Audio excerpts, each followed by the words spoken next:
Subscribe करें और bell दबाएं ताकि कोई खबर रह न जाए।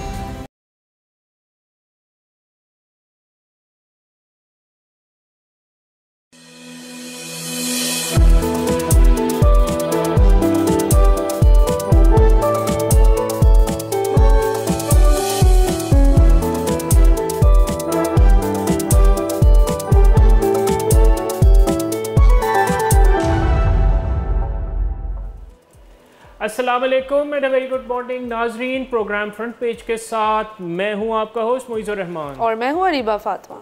नाज़रीन, जैसे कि आपको मालूम है कि अमरीकी इंतखाबात में तकरीबन सिर्फ 3 हफ्ते रह गए हैं और इंतखाबी मैदान पूरी तरह से सज चुका है। अब सर्वेज भी आ रहे हैं, कुछ सर्वेज में डोनाल्ड ट्रंप का पलड़ा भारी नज़र आ रहा है और कहीं पे बिल्कुल। और इस हवाले से आज हमारे पास बड़े इंटरेस्टिंग डेटा पॉइंट्स हैं, तो आज हम आपको उस हवाले से भी आगाह करेंगे। और भी आज काफ़ी इंटरेस्टिंग स्टोरीज अरीबा भी लेके आई हैं और हम आपके लिए लेके आए हैं। तो बढ़ते हैं आज अपनी खबरों की जानिब। बिल्कुल नाज़रीन, बात करेंगे आपसे इलॉन मस्क के बारे में और पोटेंशियल फॉर इलेक्शन फ्रॉड के बारे में जो यूएस में होने जा रहा है। इस वक्त अमेरिका पैक के नाम से इलॉन मस्क ने एक इदारा कायम किया हुआ है जो डोनाल्ड ट्रंप की कैंपेन को सपोर्ट करता है, लॉजिस्टिकली भी, फाइनेंशली भी, और सबसे ज़्यादा उनको सपोर्ट मिलता है सोशल मीडिया के थ्रू, क्योंकि इलॉन मस्क एक्स के अब ओनर भी हैं। और इसमें उन्होंने वादा किया कि $1 मिलियन वो हर सिग्नेटरी को देंगे। अब यहाँ पे कॉम्प्लिकेशन ये है कि वो $1 मिलियन सिर्फ डोनाल्ड ट्रंप को वोट करने के लिए नहीं दे रहे हैं, वो उन लोगों को दे रहे हैं जो स्विंग स्टेट्स में रजिस्टर्ड वोटर्स हैं और वो इलॉन मस्क की पिटिशन पर साइन करना चाहते हैं। और पिटिशन क्या है? पिटिशन कहती है कि हर शख्स को आज़ादी इजहार होनी चाहिए और हर शख्स के पास राइट टू बेयर आर्म्स होने चाहिए, मतलब वो हथियार उठा सकें। अब एक तरह से देखा जाए तो ये दोनों जो पॉइंट्स हैं ये डोनाल्ड ट्रंप की कैंपेन के सबसे ज़्यादा बड़े मेन पॉइंट्स हैं। और एक तरह से देखा जाए तो ये हमें याद दिलाता है कि जो ज़ियाउल हक ने रेफरेंडम दिया था कि क्या आप पाकिस्तान के लिए एक इस्लामिक रिपब्लिक चाहते हैं या नहीं। अब ज़ियाउल हक के लिए उसमें रिस्पांस कोई भी हो, एक ही रिस्पांस आना था और उसका मकसद एक ही था। बिल्कुल सिमिलरली इलॉन मस्क ने भी जो इस वक्त स्ट्रैटेजी अपनाई है उसमें कहने को तो ये एक पिटिशन है और सिर्फ पिटिशन की सिग्नेटरी में से किसी एक को लकी ड्रॉ की बेसिस पर ये $1 मिलियन अभी तक 2 लोगों को मिल चुके हैं, बल्कि एग्जैक्टली 2 लोगों को मिल चुके हैं। और in fact US code on electoral law के ये बिल्कुल ख़िलाफ़ है, क्योंकि अमेरिका का लॉ कहता है कि जो भी ऑफ़र करता है payment for registration of voting या फिर किसी भी किस्म के वोटर को अगर वो कोई पेमेंट ऑफर कर रहा है तो उसको $10,000 का फ़ाइन भी लग सकता है और 5 साल की जेल भी हो सकती है। तो कई मुबसरीन का मानना है कि इलॉन मस्क की ये जो स्टेप्स उन्होंने लिए हैं ये टोटली इलीगल है और इवेंचुअली ये कोर्ट में जो है वो कंटेस्ट भी किए जाएंगे। अच्छा, वैसे आपको मजमूई तौर पे हमने जो सर्वे का जायज़ा भी लिया था, उन्होंने शूटिंग राइट्स जो कि एक पिनिकल है डोनाल्ड ट्रंप की कैंपेन के, और टू बी वेरी ऑनेस्ट वो सर्वे केटर ही ट्रंप की बेसिकली उसको करता है, सपोर्ट बेस को। एंड जो ट्रंप की सपोर्ट बेस है वो नाज़रीन जो डोनाल्ड ट्रंप के मुताबिक इसमें गन राइट्स हैं या जो बाकी उस पर बड़े वो स्ट्रॉन्ग कन्विक्शन के साथ उनको सपोर्ट करते हैं। तो जो इसके सिग्नेटरीज होंगे या जो इसका आउटकम होगा उससे आपको क्या लगता है, क्या इम्पैक्ट होगा अमेरिका की जनरल पॉलिटिक्स पे, इवन ट्रंप की, डोनाल्ड ट्रंप की पॉलिटिक्स पे, उसको क्या फ़ायदा क्या होगा इस सर्वे से? बिल्कुल मुइज़, यहाँ पे आई वुड से कि मे बी आपको पता हो मिस्टर बीस्ट एक यूट्यूबर हैं। बिल्कुल, उनकी चॉकलेट्स भी बड़ी मशहूर होती हैं। चॉकलेट्स भी मशहूर है, अब तो वो दुनिया में बहुत उन्होंने चीज़ें खरीद ली हैं, लेकिन स्टार्ट उन्होंने किया था एज ए यूट्यूबर। और उनकी जो सारी गिमिक थी वो थी ये कि आप फलाना काम करें मैं आपको इतने $1 मिलियन दूंगा। When you do something like this, ये एक मार्केटिंग टैक्टिक है। एक तरह से देखा जाए तो ये एक PR कैंपेन है जो इलॉन मस्क ने फ़ंड की है डोनाल्ड ट्रंप के बिहाफ पर, और ये PR कैंपेन काफ़ी काम कर रही है क्योंकि पूरी दुनिया में इसका चर्चा है। Everyone is talking about Donald Trump. बिल्कुल, यानी ये आपने बड़ा अच्छा बताया कि इससे एक इम्प्रेशन अब सबकी नज़रें डोनाल्ड ट्रंप पे। और मज़े की बात यह है कि पेंसिल्वेनिया में ख़ास तौर पे ये टारगेटेड है जो कि मेन स्विंग स्टेट है, मतलब वहाँ के 21 इलेक्टोरल वोट्स हैं पेंसिल्वेनिया के, और जहाँ पे और वहाँ पे मार्जिन भी 0.3% है, तो वहाँ पे ये बहुत बड़ा रोल प्ले कर सकती है। इनफैक्ट उन्होंने बाकी सब रियासतों में बाकी स्विंग स्टेट्स में $47 का वादा किया है हर वोटर को, हर सिग्नेटरी को, लेकिन पेंसिल्वेनिया में उन्होंने $100 का वादा किया है जो सिग्नेटरीज जो है वो साइन अप करते हैं। तो इससे क्लियरली शो होता है कि पेंसिल्वेनिया एक अलग ही लेवल पर देखा जा रहा है। इट इज द वो कहते हैं ना ग्राउंड जीरो है मेन जो है ना ये जिधर इलेक्शन लड़ा जाएगा असल, क्योंकि ब्लू वॉल और रेड वॉल तो एक देखते हैं कि डोनाल्ड ट्रंप तोड़ पाते हैं ब्लू वॉल या कमाला जो है डोनाल्ड ट्रंप की रेड वॉल डैमेज कर पाती हैं, लेकिन पेंसिल्वेनिया तो वाकई में एक बहुत जो कहते हैं ना रियल बैटलफील्ड है। इंपॉर्टेंट। इट्स ऑलमोस्ट लाइक कि यूएस इलेक्शन हो ही पेंसिल्वेनिया में रहा है। बिल्कुल। तो सबकी नजरें पेंसिल्वेनिया पर हैं। मुझे एक ये भी बात थी कि काफ़ी लोगों का कहना है कि अरब अमेरिकन जो हैं उनका इस वक्त इलेक्शन में काफ़ी सीरियस स्टेक भी है, लेकिन फिर भी उनको बिल्कुल ही इग्नोर किया जा रहा है as a stakeholder, as a group, जिसमें वोटर्स भी हैं और उनसे वोटिंग की तवक्कात भी हैं, फिर भी looking at the options they don't really have good options. तो आपका क्या कहना है? ये आपने बड़ा अच्छा जो है पूछा, और नाज़रीन बल्कि स्क्रीन पे भी देख रहे होंगे। नाज़रीन, अरब न्यूज़ की तरफ से एक सर्वे किया गया है अमेरिकन इलेक्शंस पे, और उसके इंतहाई दिलचस्प नताइज आए हैं। तकरीबन अमेरिका में जो अमेरिका की कुल 1.2% आबादी है दैट कंसिस्ट ऑफ अरब्स, और तकरीबन 32 लाख शहरी जो है अमेरिका के वो उनका अरब ममालिक मशरिकी वस्ता से ताल्लुक़ है। तो नाज़रीन, सर्वे के मुताबिक इलेक्शन में जो उन्होंने सर्वे किया 45% अरब शहरी जिनका ताल्लुक मिडल ईस्ट से वो डोनाल्ड ट्रंप को इस दफ़ा वोट करना चाहते हैं। जो जिल स्टेन है उनकी मकबूलियत अरब शहरियों में 4% है, और इंटरेस्टिंगली कमाला हैरिस की 43% है, डोनाल्ड ट्रंप से कम है actually. That's actually very interesting, क्योंकि इवन पाकिस्तान पैक ने जो है वो डोनाल्ड ट्रंप को फेवर किया है। अब ये रीज़न कि वो क्यों किया है उसमें तो ये बड़े इंटरेस्टिंग रीजन है दोनों के। नाज़रीन, अब जो सर्वे आया है उसके मुताबिक तकरीबन 29% यानी सिंगल मोस्ट कैटेगरी जो है जो वो इजराइल और पैलेस्टीन की जो कॉन्फ्लिक्ट है उससे रिलेटेड है, और उसमें अरब शहरियों का मानना है कि डोनाल्ड ट्रंप जैसे कि तैसे आके इस जंग को रोक सकते हैं, इस वजह से वो डोनाल्ड ट्रंप को वोट करना चाहते हैं। आई थिंक सबकी बड़ी एक्सपेक्टेशंस हैं कि डोनाल्ड ट्रंप एक सर्टन बिहेवियर लेकर आएंगे, लेकिन जो एक वाहिद पॉइंट है जो डोनाल्ड ट्रंप के बिहेवियर में हमेशा सेम रहा है वो ये है कि वो हमेशा अनएक्सपेक्टेड और अनप्रेडिक्टेबल हरकतें करते हैं। तो ये जो उनकी जो एक्शंस है ना वही उनको मेरे ख्याल में थोड़ा बहुत एंटरप्राइजिंग बना रहा है इस दफ़ा वोटर्स के लिए, बिकॉज एक्चुअली जो बाइडन का जो 4 साल जो दौर है वो इतना डिसअपॉइंटिंग रहा है हर एतबार से, स्पेशली जो इंटरनेशनल जो पॉलिटिक्स रही है अमेरिका की एज पर इकोनॉमिक कंडीशंस। बिल्कुल तो इवन ब्लैक मैन में काफ़ी ज़्यादा तासुर है कि अफ्रीकन अमेरिकन मैन जो हैं वो डोनाल्ड ट्रंप को वोट करना चाहते हैं। इनफैक्ट इसमें ओबामा ने रिसेंटली एक स्पीच में कहा कि अफ्रीकन अमेरिकन मैन को चाहिए कि वो कमाला को वोट करें और अपने अंदर ये तासुर कायम करें कि फेमिनिज़म एक अच्छी चीज़ है। तो ये भी काफ़ी स्ट्रेंज लेकिन इंटरेस्टिंग बात है, क्योंकि कमाला ने इसका जवाब भी दिया है। और ब्लैक अमेरिकन जो हैं वो काफ़ी एक तरह से देखा जाए तो इतना फेवर में नहीं है कमाला की जनता उनका होना चाहिए, वो शायद रिप्रेजेंटेड फील नहीं करते। अरब न्यूज़ ने एक बड़ा इंटरेस्टिंग पॉइंट दिया है कि पर्टिकुलरली जो डेवलप्ड अरब वर्ल्ड है, चाहे वो सऊदी अरेबिया हो, वो यूएई हो, वो डोनाल्ड ट्रंप के हक में काफ़ी ज़्यादा वहाँ पे अमेरिका में जो वहाँ पे बसते हैं, क्योंकि देखा जाए तो डोनाल्ड ट्रंप के सऊदी अरेबिया और जो वहाँ के वली अहद हैं और वज़ीर आज़म भी हैं मोहम्मद बिन सलमान, उनसे बहुत क्लोज टाइज हैं। और मैं इनफैक्ट नाज़रीन को बताऊँ कि 2005 में नाज़रीन जो सऊदी रॉयल फैमिली है उन्होंने डोनाल्ड ट्रंप के जो न्यूयॉर्क में टावर है वहाँ पे $4.5 मिलियन की इन्वेस्टमेंट की, और ये इन्वेस्टमेंट डोनाल्ड ट्रंप के प्रोजेक्ट्स में काफ़ी जारी भी है। और इनफैक्ट जब डोनाल्ड ट्रंप 2017 में गए थे सऊदी अरेबिया तो उन्होंने ट्रंप ग्रुप के लिए 6 होटल लोकेशंस एक्चुअली की थी सर। अभी तक उस पर कोई प्रोग्रेस नहीं हुई, बट 2021 में डोनाल्ड ट्रंप के, क्योंकि वो गोल्फ बहुत ज़्यादा खेलते हैं एक्चुअली, तो गोल्फ कोर्सेज के जो मेन स्पॉन्सर्स थे वो सारे सऊदीज़ थे। That's very interesting. और वहाँ पे मैं आपको जैसे जनरली बताऊँ कि सऊदी अरेबिया में और जहाँ पे ये बादशाहत है, जहाँ पे जो मोनार्की है, वहाँ पे जो अवाम का कनेक्शन बहुत ज़्यादा है अपने लीडर्स से, तो वो they genuinely try to follow the trend जहाँ पे उनकी मौत। तो एक रीज़न ये भी है कि why Arabs are towards Donald Trump and not black Americans. अच्छा रीबा, हमने आज है ना मुख्तलिफ हमने इजराइल और फ़लस्तीन के जो कशीदगी है उसका देखा कि उसका क्या इम्पैक्ट पड़ा है अमेरिकन इलेक्शंस में। वहीं at the same time Donald Trump ने कहा है कि अगर वो उनको इक़्तिदार मिला तो यूक्रेन और रशिया की जंग भी आके रुकवा देंगे। तो आपको क्या लगता है इसका कोई उनके वोटिंग ट्रेंड्स पे कोई फ़र्क पड़ेगा? एक्चुअली मुझे जहाँ आपने जंग की बात की है तो यहाँ बहुत ज़रूरी है कि हम रशिया में इस वक्त होने वाले ब्रिक्स समिट की बात करें।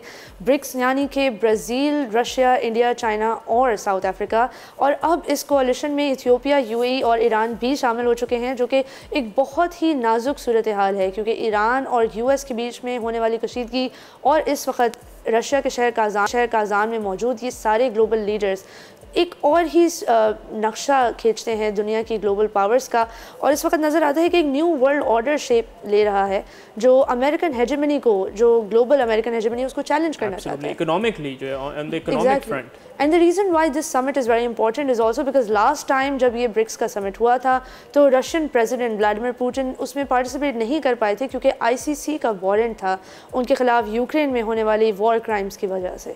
अब इस वक्त ऐसा सिमिलर वारंट इसराइल के खिलाफ मौजूद है, लेकिन हम देख रहे हैं इसराइल पूरी दुनिया में जहाँ भी उसका दिल चाह रहा है पार्टिसिपेट भी कर रहा है और उड़ता फिर रहा है बेंजामिन नेतन्याहू।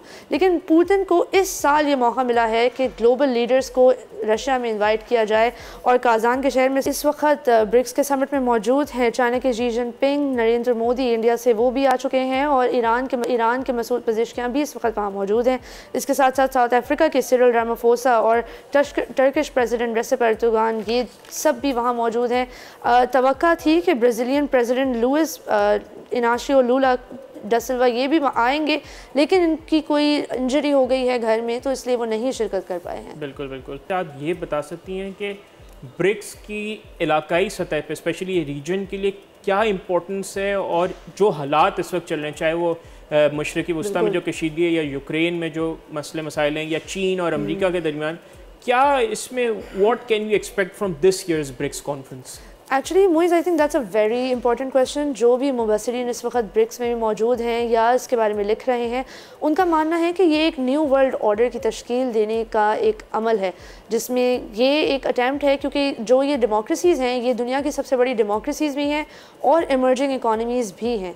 ये ममालिक वो हैं जो इस वक्त फोर फ्रंट पर आ रहे हैं बहुत तेज़ी के साथ, और इन लोगों का UAE, इथियोपिया और ईरान को इंक्लूड करना इस वक्त एक बहुत ही नाजुक सिग्नल की सूरत हाल है कि ये चाहते हैं कि ये एक इम्प्रेशन क्रिएट करें कि एक ग्लोबल रीजनल कोalition मौजूद होनी चाहिए जो अमेरिका की टक्कर की हो, जो अमेरिका की जो एक मोनोपोली कायम है इंटरनेशनल मीडिया में, इंटरनेशनल पॉलिटिक्स में, उसको चैलेंज करे। और काफ़ी मुबसरीन का मानना है कि इनफैक्ट महमूद अब्बास जो हैं, जो कि एक फ़लस्तीनियन लीडर हैं, उनको भी इन्विटेशन मिला है यहाँ आने का। तो काफ़ी इंटरेस्टिंग ये रहेगा समिट, एंड जब समिट एंड होगा तभी हमें असल में पता चलेगा कि क्या अज़ाइम जो है वो तय पाए हैं फ़लस्तीन के हवाले से। लेकिन उम्मीद यही की जा रही है कि ये काफ़ी ठोस चैलेंज के तौर पर मौजूद ब्रिक्स की ना एक डिस्टिंक्ट जो एक अच्छी बात ये मुझे लगती है कि अगर आप ब्रिक्स की एक्टिविटीज़ देखें, they are actually more focused towards the economic development of the region, और वो जो है ना वो पार्टनर इन पीस बनना चाहते हैं दुनिया के। ब्रिक्स में मुझे आज तक मेरी नज़र कोई जंगी अज़ाइम के हवाले से जो है ना आज तक कभी भी नहीं। It's mostly like an antithesis to NATO, you know, कि नेटो का सारा मकसद ये था कि वेस्टर्न पावर्स अपनी मिलिट्री पावर को एक्यूमुलेट करें और एक ऐसी फोर्स बन जाएं कि उनके सामने कोई खड़ा ना हो सके। लेकिन ब्रिक्स का एक्चुअली मिशन बहुत होलिस्टिक और एक तरह से प्रोग्रेसिव है। It's more towards economic development. It's more towards economic development. It's also more towards कि दुनिया में बराबरी हो किसी लेवल पर। ये जो अमेरिकन हेजेमनी है कि पूरी दुनिया में हम कोई फैसला ही नहीं कर सकते जब तक अमेरिका की तरफ से यस ना आए, तो ये बहुत ही क्रिटिकल सही कहा। और आज की दुनिया को ज़रूरत ही नाज़रीन इकोनॉमिक डेवलपमेंट की है, और अगर इसी तरह ब्रिक्स का प्लेटफॉर्म प्रॉपरली काम करे टुवर्ड्स इकोनॉमिक इंटीग्रेशन लाइक यूरोपीय यूनियन, तो आई think this can work really well for the entire reason. और उम्मीद करते हैं कि कभी ना कभी पाकिस्तान भी इसका हिस्सा बन सकेगा। बिल्कुल बिल्कुल इंशाल्लाह। और नाज़रीन इसके साथ ही वक्त हुआ जाता है एक वक्फे का, कहीं नहीं जाइएगा, हमारे साथ ही रहिए, देखते रहिए बोल न्यूज़।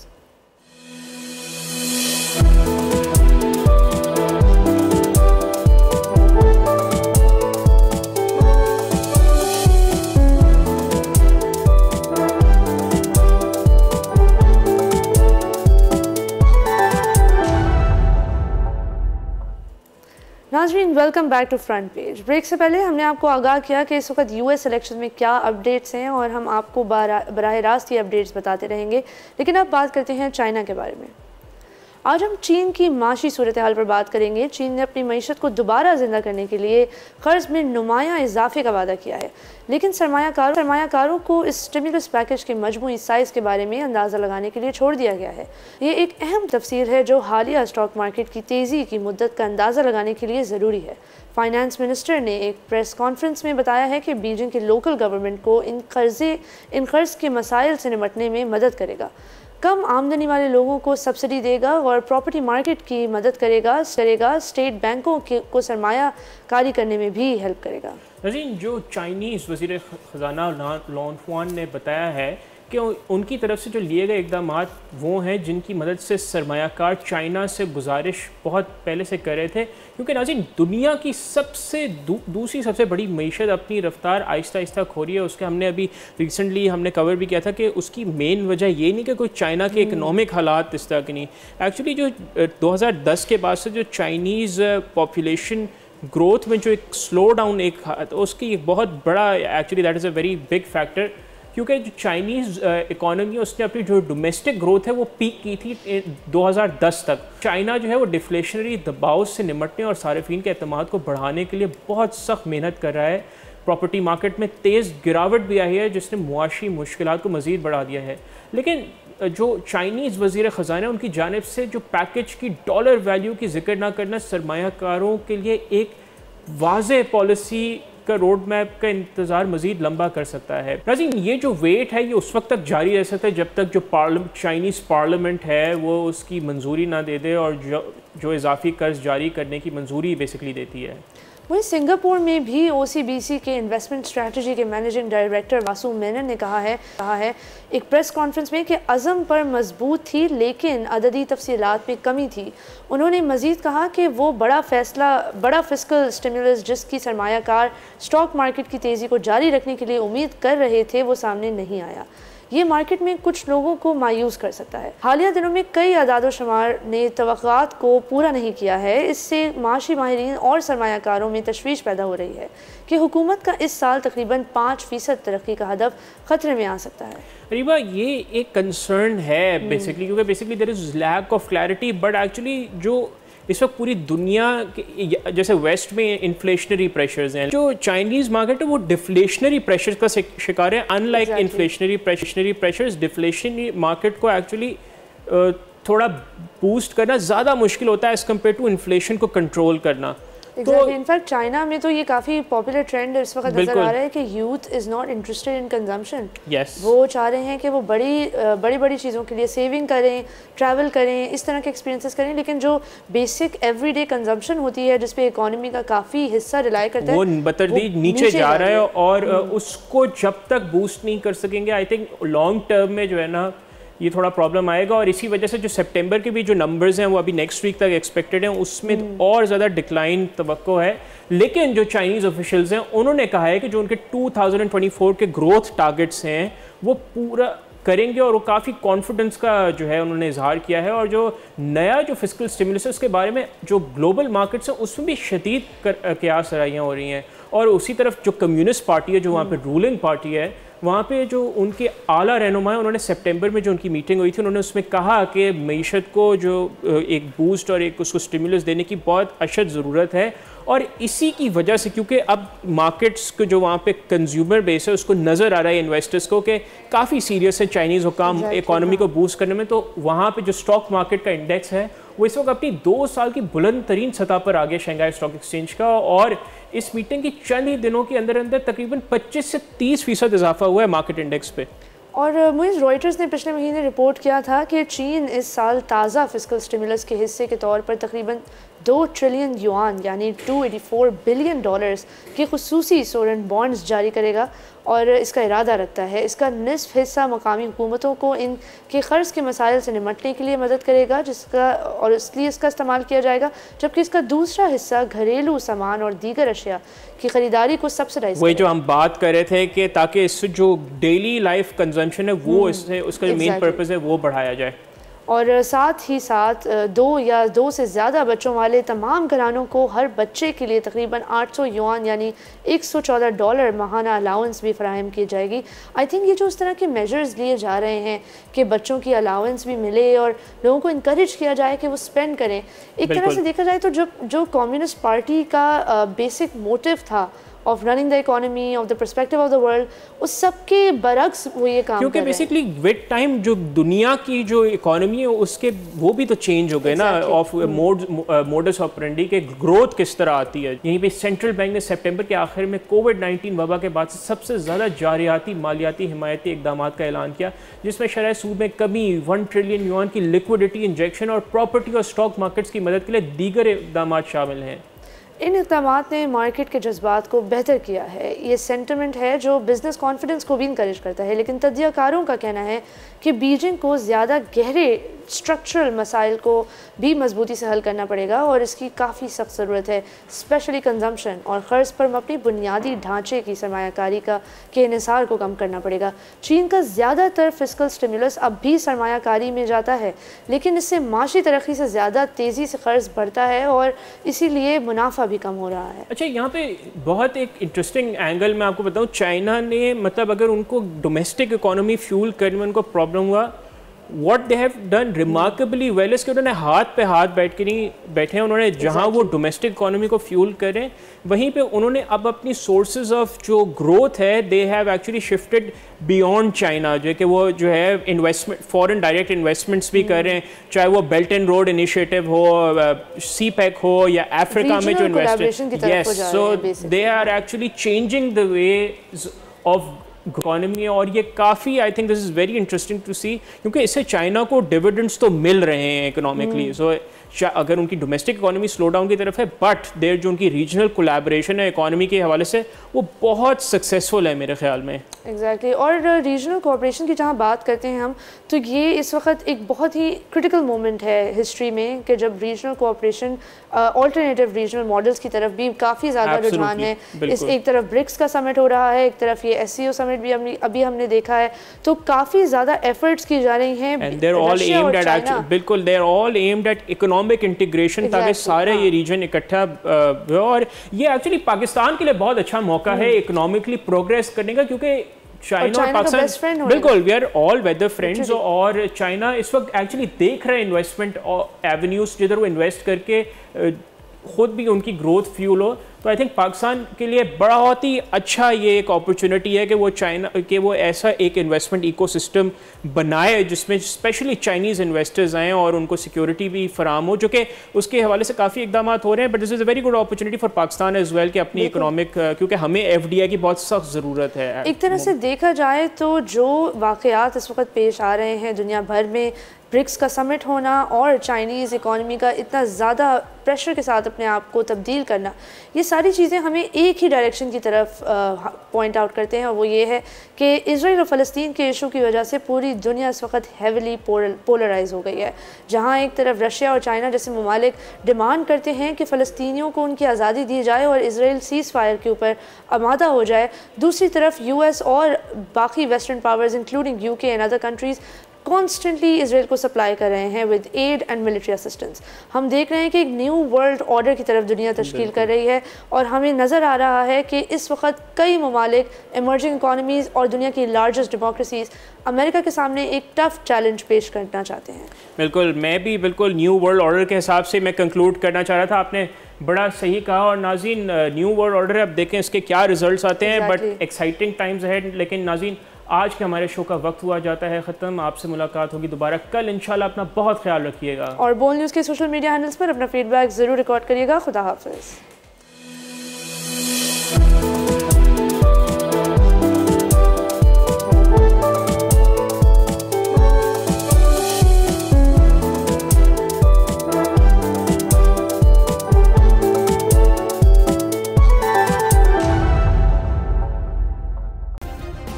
सब्सक्राइब करें और बेल दबाएं ताकि कोई खबर रह न जाए।